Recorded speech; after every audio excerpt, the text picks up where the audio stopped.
All right, let's get right into it. When we hear the word geography, most of us probably think back to school, memorizing capitals, maybe naming a few rivers. But what if I told you that geography is actually one of the most powerful and seriously overlooked tools we have for public health? In this explainer, we're going to see how that simple question, where, can literally be the difference between life and death. It's a pretty wild thought, isn't it? The idea that a tool we use to find the nearest coffee shop could also be a blueprint for fighting a pandemic or responding to a disaster. Well, it's not some hypothetical question. It is happening right now, and it has an absolutely incredible history. So, to really get a feel for this, let's start with a dramatic, real-world story that shows the sheer power of geography when a crisis hits. We're going back to 2007. A monster of a storm, Cyclone Sidr, is barreling down on the coast of Bangladesh. You can just feel it. The stage is set for a massive humanitarian disaster. And when it hit, the reality on the ground was pure chaos. I mean, the cyclone just slammed into coastal areas like Barisal and Khulna, triggering catastrophic flooding. For the emergency teams trying to help, it was a total nightmare. Roads were gone, communication lines were dead, and you have thousands and thousands of lives just hanging in the balance. So, how do you even begin to respond when you're essentially blind in death? You turn to the geographer's toolkit. First up, they used satellite imagery to get a bird's-eye view, to see exactly which areas were underwater. Then, digital maps became absolute lifelines, guiding rescue teams through all that devastation. GPS helped pinpoint the safest spots for relief camps, and finally, spatial data, all that location info, was used to coordinate mobile health units, getting doctors exactly where they needed to be, right in the heart of the crisis. And the results of all this geographic intelligence? Well, it boils down to one powerful idea: thousands. Thousands of lives were saved. Think about this. A similar disaster in 1970 killed up to 500,000 people.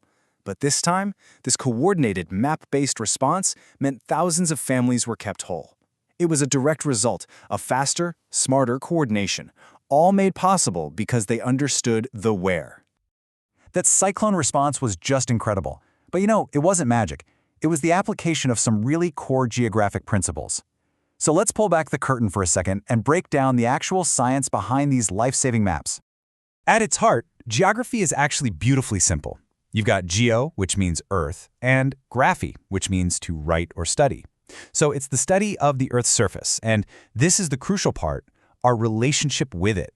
It's the science that doesn't just ask what is happening, but where it's happening, and maybe most importantly, why it's happening there. Generally, geography is split into two big fields. First, you've got physical geography. A good way to think of this is as the stage itself. The mountains, the rivers, the climate, everything that shapes our world. And then there's human geography, which is all about the actors on that stage. Us. This is where we study people, cities, economies, and, you guessed it, health. Now, these next two concepts are absolutely key. Space is just the physical area, a dot on a map, an empty field. But place, that's what happens when we humans give that space meaning. And this distinction is so important for health. A building is just a space, right? But a clinic, well, that's a place of healing. An empty lot is just space, but a refugee camp is a place of survival. Where we decide to create these places has a huge impact on who can actually get to them. And to really analyze these places, we use two more tools, location and scale. Location can be pretty straightforward. It can be relative, like the clinic is next to the river, or it can be absolute, using those precise GPS coordinates. But scale is where things get really interesting. It's about the zoom level. Are we looking at a problem from 30,000 feet, or are we using a magnifying glass? Scale lets us analyze a health crisis on a global level, like a pandemic, or zoom all the way down to a local level, like a dengue outbreak in just one neighborhood. All this talk of satellites and GPS might make it seem like a super modern field. But the idea of using maps to solve health mysteries? Oh, it goes way, way back. Let's travel back in time to meet the original disease detective.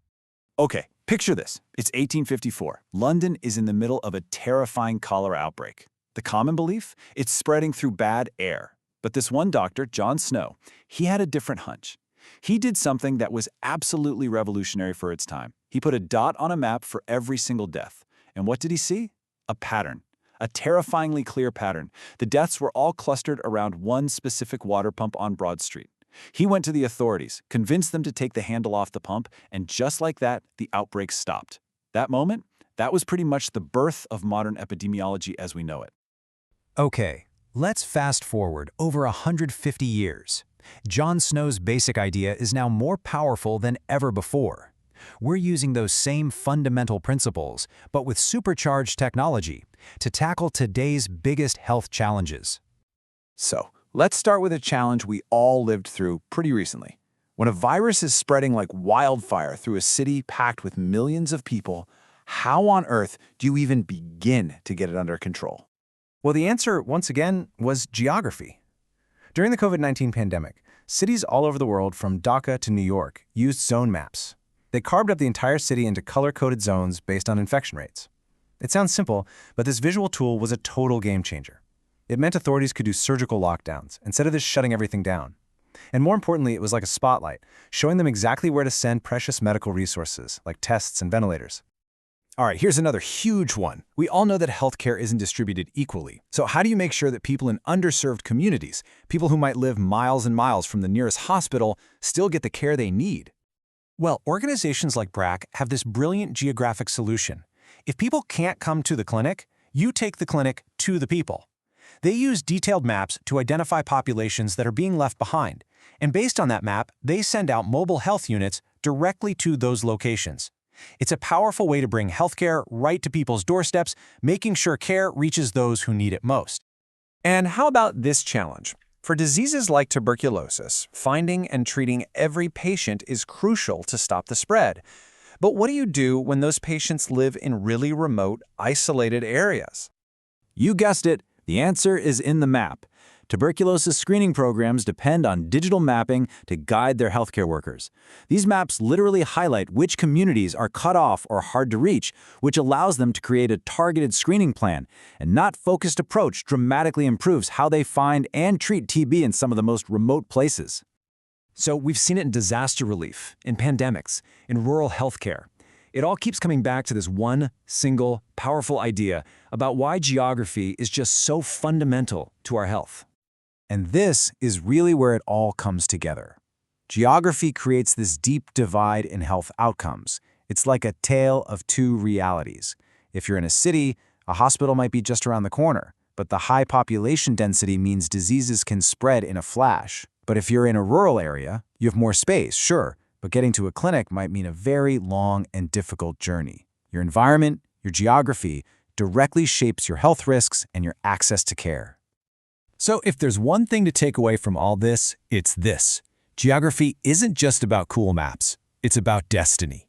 Where you happen to live can literally determine how you live, the quality of your health, and even how long you live. It's that fundamental. And that leaves us with one last big thought to chew on. You know, from John Snow's hand-drawn map to today's incredible satellite imagery, the tools have obviously evolved, but the basic principle? It's exactly the same. So as we face the challenges of the future, things like climate change, new pandemics, and rapidly growing cities, the question really isn't if geography will play a role. The real question is, how can we use it even better to protect and save lives?